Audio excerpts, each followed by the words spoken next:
Next, I'd like to talk about agriculture. In South Asia, and we're going to see this in East Asia as well, that we have subsistence agriculture, but it is different than in tropical areas. In India and in China, it is much more intensive. We call it intensive subsistence agriculture. Sometimes we call it wet rice agriculture because it's really built around the growing of cereals, especially rice. And one thing about rice is that it can feed a lot of people. And this is one reason that populations have grown so significantly over time. In tropical regions where we have shifting cultivation, you can really support only small populations that have to move around over time. Rice, however, with the monsoons can stay in place and provide for a larger number of people.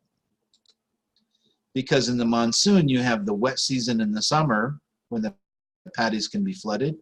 But importantly, you also have the dry season in the winter when the land can recover and that recovery period is important. It keeps the soils more productive than in other tropical regions.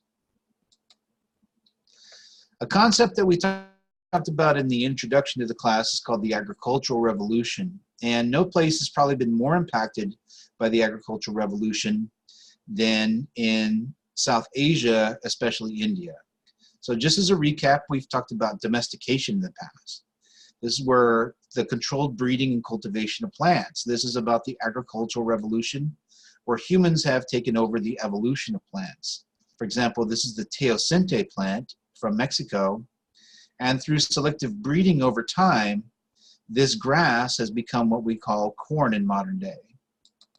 We've also discussed the Industrial Revolution, where technologies and trade have made significant changes to agriculture, where many parts of the world have moved from subsistence agriculture to commercial or industrial scale agriculture. The idea is that we grow more stuff and we make higher profits.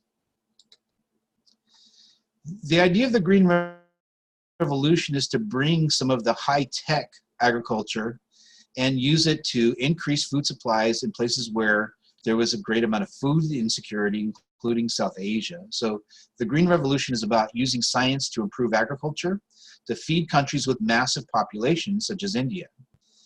And also the idea is that the Green Revolution really starts from the United States during the Cold War period. And the idea is to make them more like us and be more of commercial farmers or exporters.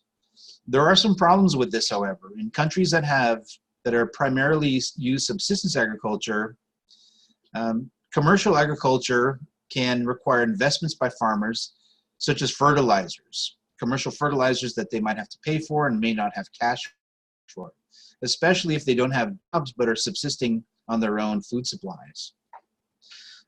A second problem is the dislocation of farmers, that as you make agriculture more efficient, you need less people to do it.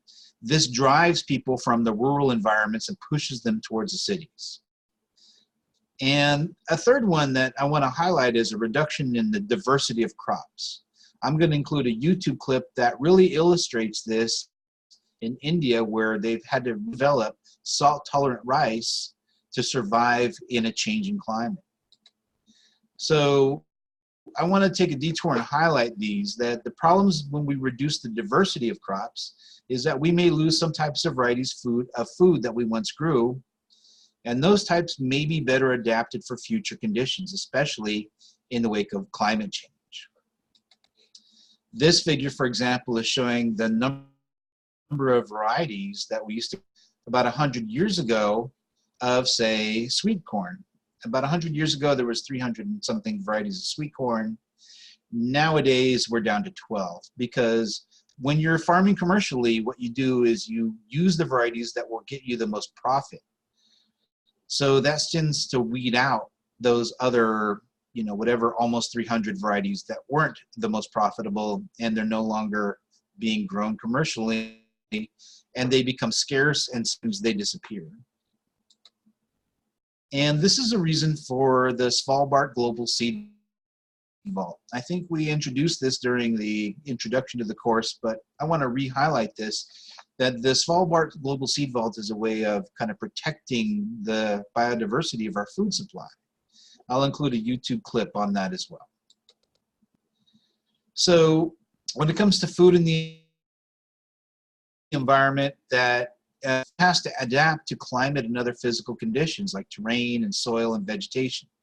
And I really encourage you to watch this video, Food for the India Struggling Farmers Find Promise in Ancient Seeds, because this really illustrates that point. Just lastly, I want to include this figure from the book that, well, we do focus on rice in South and East Asia.